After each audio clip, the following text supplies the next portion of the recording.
E unha das preguntas que nos facemos é como reaccionarán os animais ante os cambios ambientais que se darán durante o fenómeno.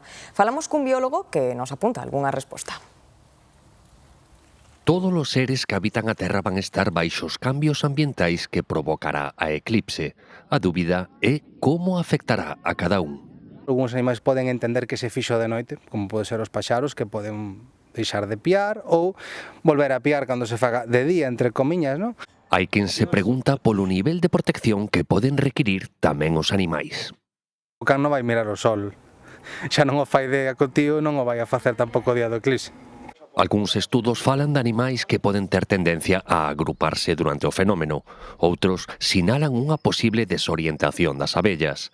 Será interesante ver se, por exemplo, as galiñas correrán para dentro. Se algunha está moi adestrada a meterse dentro cando é de noite, pode ser que sí. Verase se reaccionan con asombro, confusión ou indiferenza.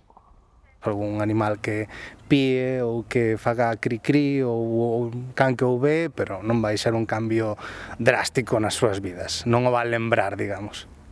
Igual que a nós, a maioría dos animais tampouco viviron nunca unha eclipse total de sol.